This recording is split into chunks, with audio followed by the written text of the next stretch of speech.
ابھی آپ کو اہم خبر دیں، تحریک انصاف کے رہنما شیریں مزاری کو گرفتار کر لیا گیا۔ فواد چودھری کی جانب سے یہ ٹویٹ کیا گیا ہے۔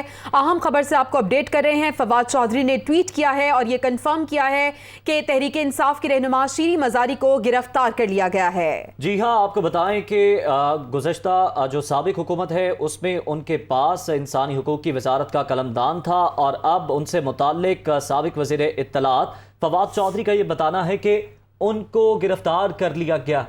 یہ بھی آپ کو بتائیں کہ اینٹی کرپشن پنجاب کی جانب سے ان کی گرفتاری عمل میں لائی گئی ہے۔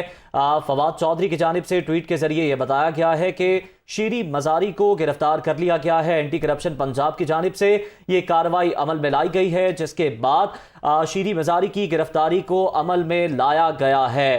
شیریں مزاری کو باقاعدہ طور پر گرفتار کر لیا گیا ہے، جس کی تصدیق کی ہے رہنما تحریک انصاف فواد چودھری نے اپنے ٹویٹ کے ذریعے۔ اور اس خبر سے متعلق آپ کو یہ بھی بتائیں کہ اینٹی کرپشن پنجاب کی جانب سے یہ کارروائی کی گئی ہے، جس میں شیریں مزاری کو گرفتار کر لیا گیا ہے۔ جی ہاں، آپ کو اہم خبر سے اپڈیٹ کر رہے ہیں۔ فواد چودھری کی جانب سے ٹویٹ کیا گیا ہے اور انہوں نے اس بات کی تصدیق کی ہے کہ شیریں مزاری کو ان کے اسلام آباد کے گھر کے باہر سے گرفتار کیا گیا ہے، اور یہ بتایا جا رہا ہے کہ اینٹی کرپشن پنجاب کی جانب سے یہ گرفتاری عمل میں لائی گئی ہے۔ فواد چودھری نے ٹویٹ کیا ہے اور اس خبر کو کنفرم کیا ہے کہ شیریں مزاری کو گرفتار کر لیا گیا ہے۔ یہ بتایا جا رہا ہے کہ اسلام آباد ان کے گھر کے باہر سے ان کی گرفتاری عمل میں لائی گئی ہے اور اینٹی کرپشن پنجاب کی جانب سے انہیں گرفتار کیا گیا ہے۔ تو شیریں مزاری کو گرفتار کر لیا گیا ہے۔ اسلام آباد